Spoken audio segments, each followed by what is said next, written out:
ফতোয়া দিতে পারে অমুকরে ভোট দেওয়া হারাম, কিন্তু ওই হুজুররে কোন এখন ঠিক আছে আপনি তো সলিড মানুষ, অন্যরা বাতিল, আপনি তো হকপন্থী, হকের ডিলার নিয়ে বৈশা আছেন, অমুকরে ভোট দেওয়া হারাম ফতোয়া দিতেছেন, অথচ যাদেরকে ভোট না দেওয়ার জন্য মানুষকে উৎসাহিত করতেছেন। ও আল্লাহর কুতুব, ওরা নামাজ পড়ে রাতের আধারে তাহাজ্জুদ করে চোখের পানি ছেড়ে ছেড়ে আল্লাহর কাছে কান্নাকাটি করে, আর যাদেরকে ভোট দেওয়া হারাম বইলা অন্যদেরকে প্রমোট করতেছেন, ওরা নারীবাজি করে, ওরা সুদখোর, ঘুষখোর, ওরা চাঁদাবাজ। চিৎকার মেরে বলে ঠিক না ঠিক? আপনাদের চট্টগ্রামের মধ্যে কিছু কিছু বুজুর্গ আছে আমার ভাইরা, এদেরকে আমি বলি মৌলবি। রাগ কইরেন না, চট্টগ্রামে কিছু কিছু বলছি, আবার আপনাদের সবাইরে কই নাই। এক মুরব্বী আছে ফতোয়া দিয়ে বইছিল যে জামাতরে নাকি জামাত এবং জামাত 11 দলীয় জোটকে ভোট দেওয়া জায়েজ না, বলছিল না? এখন ওই হুজুরকে বলেন ঠিক আছে আমরা জামাতের সাথে থাকবো না, আপনি একটা শক্তিশালী প্ল্যাটফর্ম গঠন করেন, এই দেশটাকে চাঁদাবাজ থেকে মুক্ত করে দেন, এই দেশটাকে সন্ত্রাস, মস্তানি, রাহাজানি, খুন খারাপি এইগুলোর থেকে মুক্ত করবার জন্য, আল্লাহর জমিনে আল্লাহর বিধান বাস্তবায়ন করবার জন্য, কল্যাণ রাষ্ট্র প্রতিষ্ঠার জন্য ও মুরব্বী হুজুর অগ্রণী ভূমিকা পালন করেন। উনাকে বলেন আপনি নেতৃত্ব দিবেন, সামনে থাকবেন, যদি মরা লাগে মরবেন, মরণের কথা শুনে দেখবেন একবার কাফড় খুললে দৌড়াইব। বলেন ঠিক না ঠিক? যেখানে মরণ আছে সেখানে তিনি নাই। অথচ এই জামাত ইসলামের নেতারা হাসতে হাসতে ফাঁসির মঞ্চে গিয়েছিল। জোরে বলেন ঠিক না ঠিক? আরে ভাই সময় তো কম, আমি তো কথা বলতে পারবো না, শুধু একটা কথাই বলি শুনেন। মুসলিম শরীফের একখানা হাদিস, আন মাসরুকিন ক্বালা সাআলনা আব্দুল্লাহ আন হাদিহিল আয়া, কুরআনুল কারীমের মধ্যে সূরা আলে ইমরানের 169 নম্বর আয়াত যখন নাজিল হয়ে গেল, কোন আয়াত? আল্লাহ বলেন ওয়ালা তাহসাবান্নাল্লাযীনা কুতিলু ফি সাবিলিল্লাহি আমওয়াতা বাল আহইয়াউন ইনদা রাব্বিহিম ইউরযাকুন।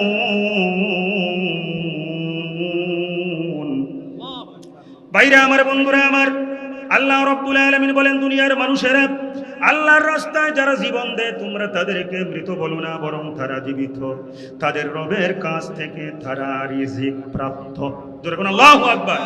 এই আয়াত যখন নাজিল হয়ে গেল, সাহাবী হযরত আব্দুল্লাহ ইবনে মাসউদ রাদিয়াল্লাহু তাআলা আনহু বিশ্বনবী রাহমাতুল লিল আলামিনের দরবারে চলে গেলেন। ওগো আল্লাহর নবী, ওগো রাহমাতুল লিল আলামিন, এই যে সূরা আলে ইমরানের 169 নম্বর আয়াত খানা নাজিল হয়ে গেছে, আপনি মেহেরবানি করে দয়া করে এই আয়াতের ব্যাখ্যা আমাদেরকে জানিয়ে দিন।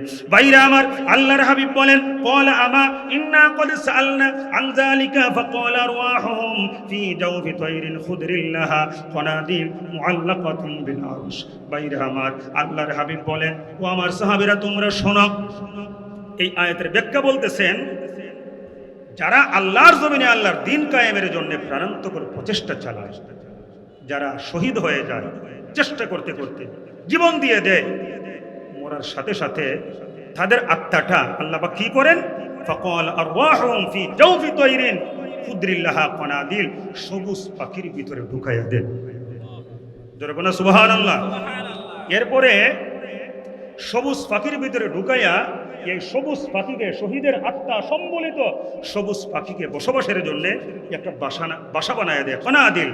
এই বাসাটা কোন জায়গায়? মুআল্লাকাতুম বিল আরশ, আরশের সাথে শহীদের আত্মা সম্বলিত সবুজ পাখি বসবাসের জন্য যে বাসা বানানো হয়, সেই বাসাটা আরশে আজিমের সাথে আল্লাহ পাক ঝুলন্ত অবস্থায় রেখে দেন। জোরে সুবহানাল্লাহ কই দেন না?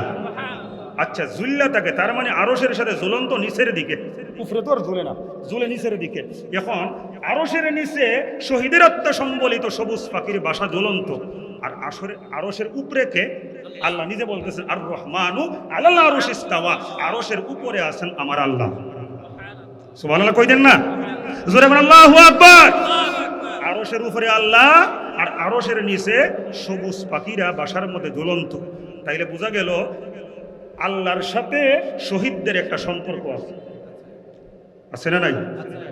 আল্লাহ শহীদদেরকে দয়া করে, মায়া করে, ভালোবেসে আল্লাহর কাছে অবস্থান করবার জন্য সুবর্ণ সুযোগ করে দিয়েছে। জোরে বলেন সুবহানাল্লাহ।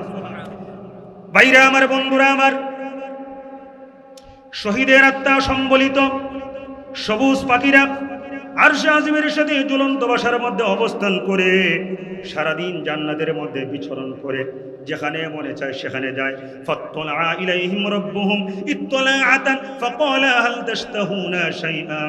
বিকালবেলা আল্লাহ রাব্বুল আলামিন শহীদের আত্মা সম্বলিত সবুজ পাখির কাছে বাসার মধ্যে আসে, ডাক দিয়ে বলেন, ও শহীদের আত্মা সম্বলিত সবুজ পাখিরা, আমি আল্লাহ রাব্বুল আলামিন তোমাদের কাছে এসেছি। ফাকালা হাল তাশতাহুনা শাইআ, বলো আমি আল্লাহ রাব্বুল আলামিন তোমাদেরকে কিছু দিতে চাই, আমার কাছে তোমরা কি চাও? সুবহানাল্লাহ কোন না? আল্লাহ এসে বলেন, বলো তোমরা আমার কাছে কি চাও? ফাকালা হাল তাশতাহুনা শাইআ, আচ্ছা বলেন না, আমারও যদি আল্লাহর কাছে থাকবার সুযোগ দেয়, আমার কি সেই আল্লাহর কাছে চাইবার আর কিছু আছে, দরকার আছে? আমার ভাইরা, শহীদের আত্মা সম্বলিত সবুজ পাখিরা আমার আল্লাহকে উত্তর দেয়। মুসলিম শরীফের হাদিস, ক্বালু আইয়া শাইইন নাশতাহি ওয়া নাহনু নাসরাহু মিনাল জান্নাতি হাইসু শি'না। ও আল্লাহ, কি চাইবো তোমার কাছে? তুমি আমাদেরকে দয়া করে মায়া করে আমাদের আত্মা ঢুকাইছো সবুজ পাখির ভিতরে, তোমার কাছে আরশের সাথে ঝুলন্ত বাসা বানায় অবস্থানের সুযোগ দিয়েছো, যে আরশের উপরে আমাদের কাছে স্বয়ং তুমি আল্লাহ অবস্থান করো। ও আল্লাহ, সারাদিন জান্নাতের মধ্যে বিচরণ করবার সুযোগ পাই, কি চাইবো তোমার কাছে? কিচ্ছু চাই না। কিন্তু আমার আল্লাহ ফাফআলা যালিকা বিহিম সালাসা মাররাত, একবার না, দুইবার না, তিনবার বলবেন, বলো আমার কাছে কি চাও, বলো আমার কাছে কি চাও, বলো আমার কাছে কি চাও, আমি তোমাদেরকে দিবার চাই। যেরকম আল্লাহু আকবার। ভাইরা আমার, বন্ধুরা আমার, তিনবার বলার পরে শহীদের আত্মা সম্বলিত সবুজ পাখিরা আল্লাহ রাব্বুল আলামিনকে বলবেন, ও রাব্বুল আলামিন, ফালাম্মা রাউ আন্নাহুম লা ইউতরাকু মিন আইয়ুসআলু ক্বালু ইয়া রাব্বি নুরিদু আন তারুদ্দা আরওয়াহানা ফি আজসাদিনা হাত্তা নুকতালা ফি সাবিলিকা মাররাতান উখরা। ও রাব্বুল আলামিন, মৃত্যুর পরে পরে সাথে সাথে আমাদের আত্মা সবুজ পাখির মধ্যে ঢুকাইয়া তোমার কাছে রাখছো, জান্নাতের মধ্যে আরশে আজিমের সাথে ঝুলন্ত বাসা বানায়া। রব্বুল আলামিন, মানুষ মৃত্যুর পরে বিচার হবে, বিচারের পরে জান্নাত জাহান্নামের ফয়সালা হলে তারপরে জান্নাতে বা জাহান্নামে যাবে। আর আমাদেরকে বিচারের আগে জান্নাতের মধ্যে ঘোরাফেরা করবার সুযোগ করে দিয়েছো, আর প্রত্যেক দিন আমাদের কাছে আইসা আমাদের খোঁজ খবর গ্রহণ করে দেছো। আল্লাহ, তোমার কাছে কি চাইব? এরপরেও তুমি যেহেতু বারংবার আমাদেরকে জানতে চাইতেছো আমরা তোমার কাছে কি চাই, আয় আল্লাহ কিছুই চাই না, মেহেরবানি করে দয়া করে আবার তুমি আমাদেরকে দুনিয়ার মধ্যে পাঠায়া দাও। কেন?